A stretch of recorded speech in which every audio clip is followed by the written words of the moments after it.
Alright, man, so this is just a quick rundown of the Uconnect. So you got radio, which gives you AM, FM, and you get, if you buy brand new, you get XM radio for a year for free. Your audio adjusters and all that, easy. Media, everything is in the glove box. Like you get USB 1, USB 2, and auxiliary and Bluetooth. So I've got a USB flash drive plugged in, and it can go to all my songs that I have on here, which is really cool. So that's easy. And like I said, everything's in the glove box, and there's one down here. And let me see if I can go in the glove box right quick. Yep, back there. Cool stuff. All right. Let's see. Climate control. You can control it from down here, but we'll get to that in a second. Alright, you've got individual driver and passenger, all this here, fan speeds 1 through 7. This right here, you also got heated seats, driver and passenger, and heated steering wheel. Let's see, all that. You can adjust it, it's all touch screen. Like, let's see. See, high to low, easy, both sides. Like I said, you can also do that down here. The Uconnect apps, this is awesome. So this is just a fraction of the apps. SRT Pages, driver, passenger, heated seats individually. Projection manager, have no idea. User guide, assist, SOS, Wi-Fi hotspot, more performance pages. And these are some other settings that you can get. Heated seat controls, high and low, mirror dimmer, and then settings to set all that stuff. This is cool. So I can connect my phone via Bluetooth and automatically can take phone calls through it. You can use Google Maps with Android or iPhone. It works for either one. It's super easy to use. Plus, whenever you put in your phone to charge, it's got a fast charger, and it quickly connects to Uconnect when it hits this button. All right, so settings. You got language and display. You can see I got the Demon background. It's got different displays that you can use. Themes is what that is.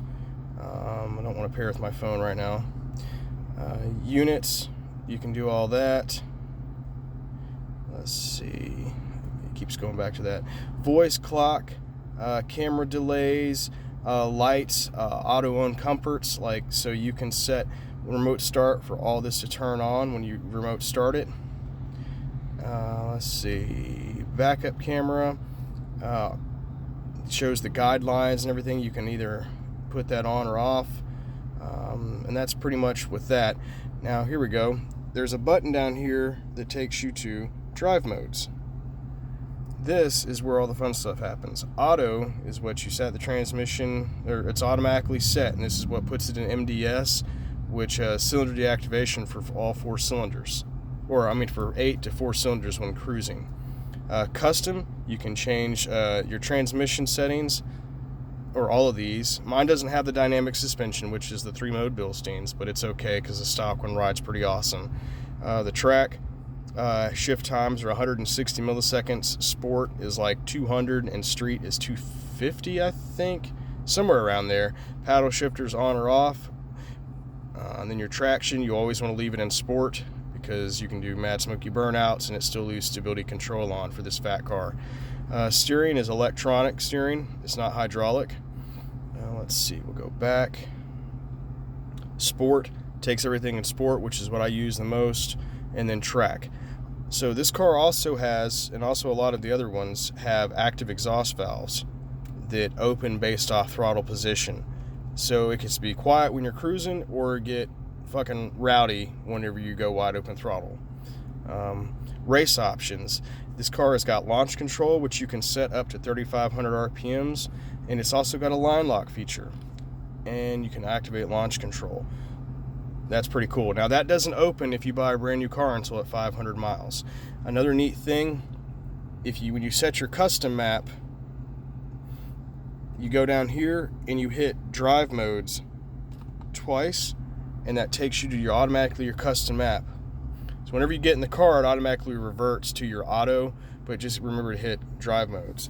Down here, you've got launch, drive modes, front and rear defroster, your multiple AC, your screen off, your stereo volume on and off, and then your browser and your tune for the stereo, auto AC on and off.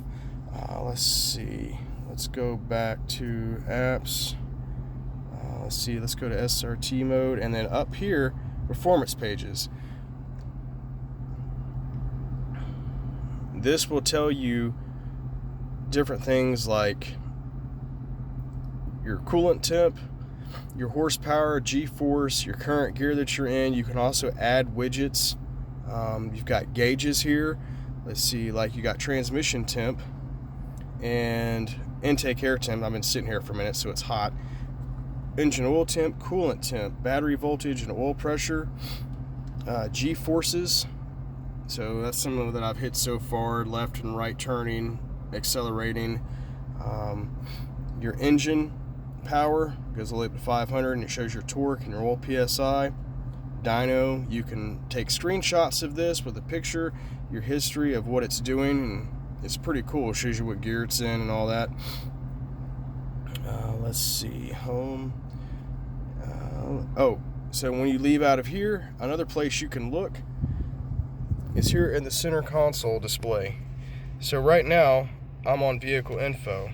If I press up, takes you to the speedometer. These controls here, up or down, or left and right. So go back down, vehicle info. We'll start at the first one. All tire pressures. Let's see, coolant temp, trans temp, oil temp, oil pressure. Let's go back to oil pressure. See? Oil life. I've only got 1,130 miles on this thing.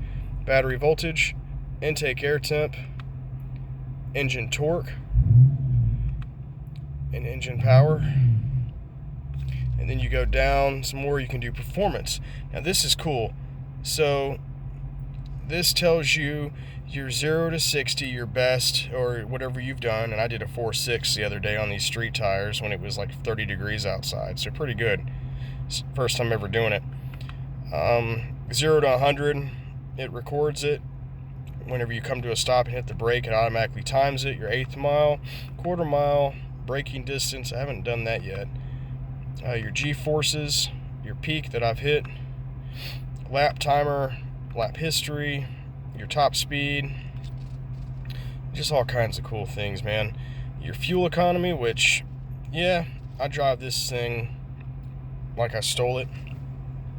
I'm not nice.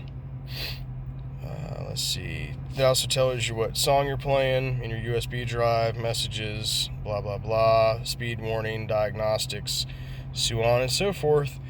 So yeah, that's pretty much it.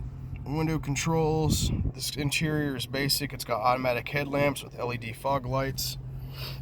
The only package that I got for this car was Dynamics package, which was 20 by 9.5 Hellcat wheels in satin black with the Brembo 6-piston fronts and Brembo 4-piston in the back. 275/40 Pirellis on all four. They're the summer version. These are just the cloth seats with houndstooth with the little B logo. It's got a ton of room for rear seat activities. One little mod that I did do is I replaced these overhead lights with LED. They make a huge difference. It's got iLink for your garage door, automatic up and down windows. It's just a badass ride. It's one of the coolest cars Dodge has made. The factory stereo is an Alpine 6-speaker. You can go all the way up to the Harman Kardon, which is a 19-speaker, and it's all right. The Alpine is decent, but you can buy replaceable front dash speakers. I did get them from Infinity. I got the Infinity Reference 3.5. Very easy to bolt in. The doors, I think, are 6x9s, just as the rears are 6x9s. Well, you can at least upgrade to 6x9s. They're very easy to do. Makes a world of difference. The trunk doesn't come with a spare tire. It comes with a little air compressor with some, basically some Viagra for tires, some good old fix-a-flat. And the battery, which I think is an H7 AGM case size, so it's a big bastard. The alternator is a 220 amp unit. The radiator is what they call the severe duty 2 cooling setup. So it's a big ass radiator with two dual cooling fans. The transmission cooler is integrated into the top of the radiator. God, I can make another video for the rest of this stuff, but that's pretty much it. Thanks for watching.